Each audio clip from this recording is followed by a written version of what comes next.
All right, welcome back to the final segment tonight of Soccer Matters on ESPN 97.5. Everybody diving into everything that's the Euros, the upcoming Copa America. Reminder, Copa America tickets, lssc.net, and we start with Mexico and Jamaica. Then it is on to a great one with Colombia and Paraguay, and then on to a quarterfinal, which could include Argentina and Lionel Messi over at Energy Stadium. LSSE.net for tickets. Speaking of the international game, the Dynamo picking up a huge signing here. Ezequiel Ponce, AEK Athens, one of the top teams in the Greek Super League.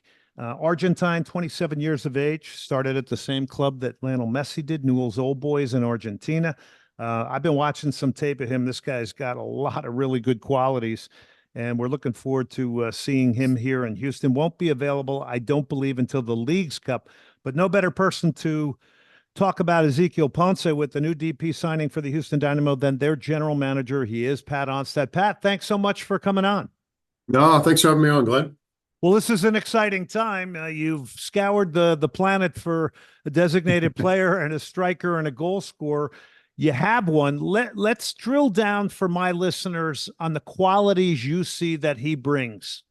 Yeah, I mean, one of the things we sat down as a club, and that includes Ben Olsen, our technical director, Asher Mendelson, and obviously sitting down with our owner as well to say, what sort of funds do we have? And I think for us, we started looking at the qualities that we needed for our team.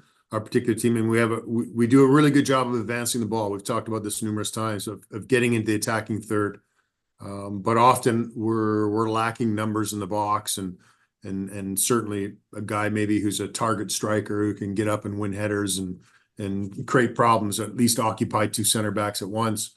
These sort of things, which therefore can open up space for the Amin Bossis, the Coco Karaskias, the Aliou Ibrahims and stuff. So that was one thing we looked at, is we wanted a pure striker, a pure nine that could do that.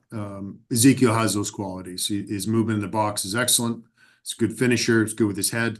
I think, but then the other quality I think we wanted, and what we've seen, and one of the reasons why Sebastian Kowalczyk has been getting on the field ahead of other choices, is we wanted someone that was willing to press and make it difficult for other teams to play out of the back and create turnovers. And instead of us always starting from the back from Steve and trying to have to build 80 yards through 10 players and a goalkeeper, could we start winning the ball higher up the field and now maybe even transitioning quickly to goal? And that's one thing he does. And for better or worse for him, he's been able to do that in all sorts of different countries, but he's also been under it. One of the best probably pressing coaches I think in the world is Almeida, and he's been playing that at AEK Athens in almost a command for man pressing system, and he excels at that. So that was something we were excited about as well. And then I think number one, though, that we wanted a competitor. We wanted someone that wanted to compete, game in, game out, wanted to win, a guy that was desperate to score goals and do whatever it takes to score goals. And I think we found that in Ezequiel, and that was one of the qualities that really stood out. And it's clear when you watch him play with Athens, is that he's a competitor from start to finish for 90 minutes. And we were really excited about those qualities. Yeah, that was interesting, because the first thing I thought is, well, he's going to have a work ethic because he's in Matias's system, Matias Almeida, who everybody remember from San Jose in Major League Soccer. We're talking to Dynamo general manager Pat Onstad.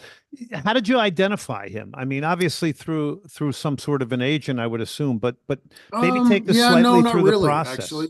Yeah, I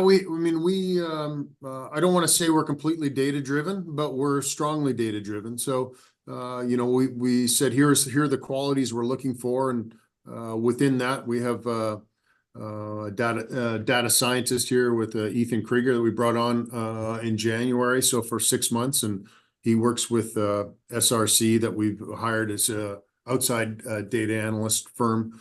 And so they've done a really good job of being able to bring these players that are exciting and that fit our game model for us to then say, okay, here's our pool of 50 strikers. And then from there, we have scouts. Then we'll kind of watch them a little bit more in depth and say, okay, well, I know the data pops here. He's missing this and this. Other guys, here's where it is. And then there's a few that the data doesn't catch for some reason, or another, that the scouts have pushed through. But generally speaking, especially when we're going to go spend designated player money, we want both completely aligned. So we want SRC aligned and Ethan Krieger here, our data completely aligned with Manuel Junco, who's our head of scouting, and make sure that everybody's aligned. And usually when you do that, you get down to a list of about 10 strikers that we dove into. And that's when kind of Asher and myself get involved. And then we kind of present to Ben, kind of our final 5 that we think will fit best for us. And he'll kind of pinpoint saying, okay, here's 1 or 2 I'm not sure about, but these 3 or 4, like, let's go. And then that's when we kind of get down to it and make a negotiation and start going, make an offer and see if we can find a solution. Dynamo General Manager Pat Onstad. So at what point does the gut and the eye test come into this with all the analytics? Yeah, I mean, so for a purchase like this, I make sure I see them live. Asher Mendelson will see them live. If it's the off season in January, then Ben Olsen would go see him live. Obviously, in season, it's a little more difficult. We met him over Zoom, but also Asher had gone to meet him over in Greece, or at least had met the club and people that know him closely. So, there's a lot of things that go into it, but these aren't, and I'm sure if you could have this conversation with 28 other CSOs, and they probably say the exact same thing. Like, when we go to this, you're going to go into a lot of detail and make sure it's the right fit for you and your club when you're going to spend this sort of money. So I think we definitely did our due diligence on this one, and we're really excited to get Ezequiel back in here and back in the building. So he's 27 years of age. I mean, he's a great age. Yeah. He's traveled. He's had experience. He's played in 4 different leagues. The first thing you look at when you look at his bio, you see he banged in a bunch of goals in Russia, not an easy place to play. No. Banged in a bunch of goals in Greece, not an easy place to play.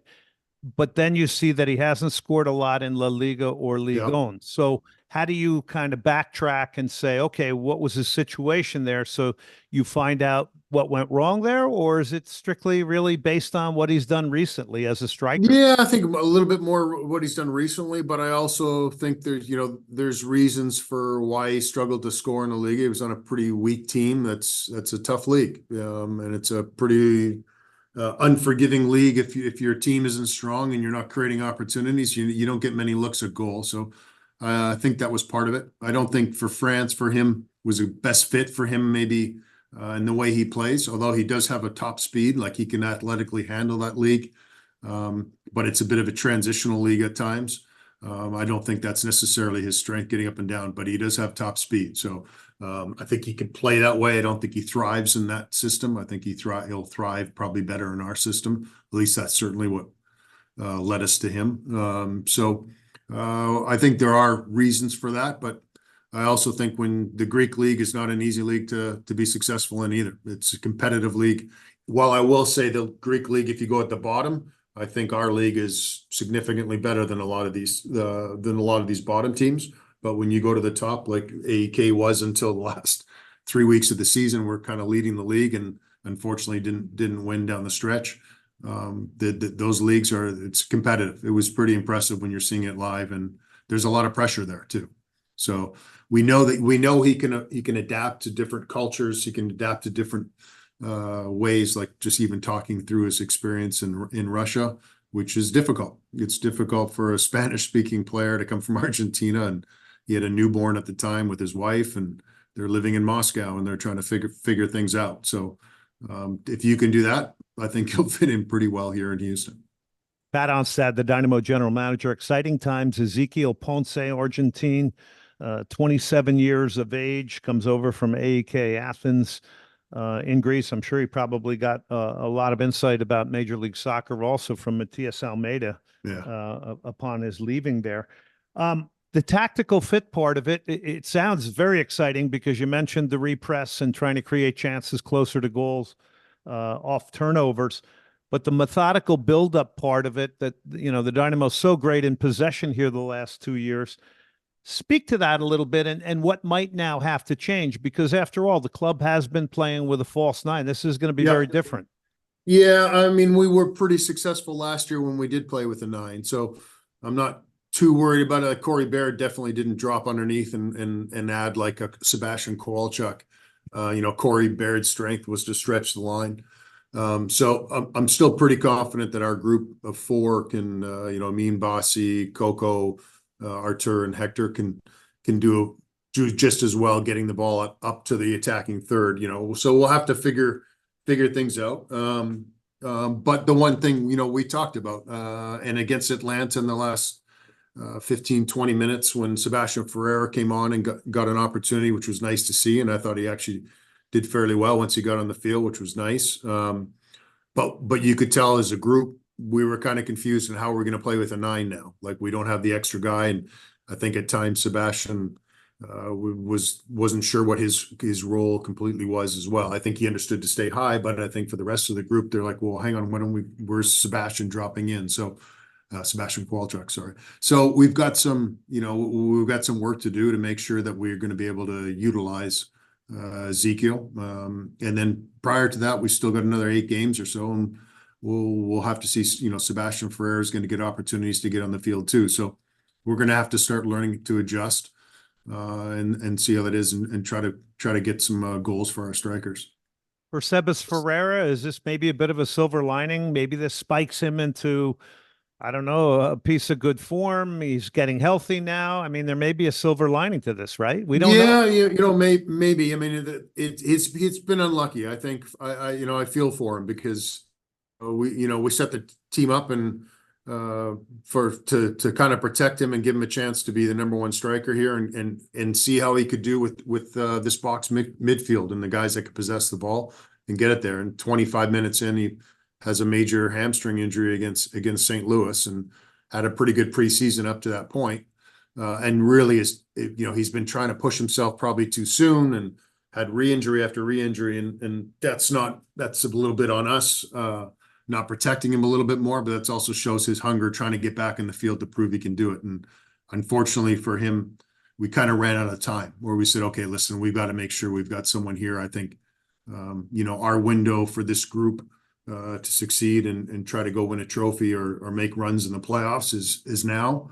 And we felt we had to go make a purchase and try to make ourselves better on the attacking side. So for Sebastian, I do feel for him because I think at times, I think he's trying his best to make sure he gets on the field and gets ready. So hopefully in these next 8 games or so, he gets an opportunity to prove that and prove what we were hoping he could do when we set the team up for the beginning of the season. Dynamo general manager Pat Onstad. By the way, if you've watched any of the footage of Ezequiel Ponce, he's excellent in the air. His movement in the box is great. He's a guy that can make a little space and get his own shot off. There's a lot of really exciting qualities about this player. Pat, this is a long-term deal, though. I mean, you're risking it here. You see this guy as a pillar for a lot of years, I think. Yeah, we do. He's, like you said, he's a really good, not pretty good age, really good age for us to bring in. So we're excited about that. He's somebody we want to, build our attack. I wouldn't necessarily around. I think I was quoted as saying that before, so I want to be a little more careful about that. But certainly a focal point in the sense that he'll be the guy that hopefully can lead our team with the goal in goals. So that's our goal with him. Or sorry, pardon the pun. But he's the guy we want to build the attack around. So I think that's important for us. He works. He's going to fit in nicely with what Ben wants to do. He's a very personable guy. So I think he'll fit in nicely in our locker room. I think, which was another factor that we brought into this. But we're excited. We can't wait to get him in here. Seems to me the type of striker that even if you won a game, he's not going to be happy if you didn't score goals. Yeah, I don't know. I mean, he's a competitor. He wants to win. So, most strikers want to score goals too. But at the end of the day, I actually think he's the type of guy that will put the team ahead of himself, which I like. And that's important. But the nice thing is for us, we're very fortunate getting this done early before the window opens, is that right now we're just working on his work permit, and there's every indication that I would think somewhere around the 1st of July, early July anyways, that we'll be able to get him into the city. And he'll be able to spend 2.5, 3 weeks with our group before the window opens on the 18th, and then he'll be available right away. All right, I want to take you into the GM part of it because I don't think the outside world knows how much pressure there is on you to an owner to make good use of his money, to buy players. This is a significant outlay in dollars from what I've heard. The transfer fee is somewhere around 6, 7 million. I don't know for fact, but whatever it is, when we're talking millions, it's somebody's money and it's Yep. a lot of money. How much pressure? And I know you use collaborative and it's a team effort in picking this guy, but how much pressure do you yourself personally feel when you make these moves? I mean, now you're going to go to training, you're going to watch this guy. You want him to be integrated into the team beautifully. You want him to produce. You want everything to play out the way it should. But how do you handle that pressure? Because that's a lot of pressure. I don't know if that's one of the reasons I love the job. I mean, and part of it is maybe playing for 25 years is I love the pressure. I mean, we were talking, Asher Mendelson and I were talking about this the other day. I don't know what I would do without that sort of stress and that pressure. I really enjoy that part of it. But yeah, there is pressure. I mean, I'm asking Ted Siegel to make a significant financial investment in another player, and it's if he doesn't succeed, I would think that my job, there's questions about my job and whether I can if I'm the right guy for this position. But at the end of the day, that's why we do this and why we're in this business is we want to win. And I think if we sat back and said, we're just going to stick with status quo, I also think that might even put more pressure that you're not trying to go and make this team better. I still think we're not finished this window. We'll still look to add a few more pieces that can give us a little bit more depth because I think we have a really good starting 11. But at the same token, it would be nice to give these guys a bit of a break sometimes when we have these 3 games in 8 days and see some different faces on the field. Positionally, what other areas are you targeting, Pat? I think maybe a little more depth out wide and a little bit more speed. I think right now we really just have Aliu. If something happened to him, we don't really have, Mackenzie Gaines has had a hamstring injury and he's been in and out. If he can get healthy again, that might help. But I think also maybe one more piece wide. And then we'll see from there. We don't have a ton of cover at right back. That might be another piece. Certainly an attacking right back. We can move Franco there, and we know Franco's probably one of the top competitors in our league. He's been awesome for us. So we know we can do that, but it changes the way we attack. So that's possibly another piece. But we've got a few. We'll see. We've got a few embers in the fire. See if we can get those things going.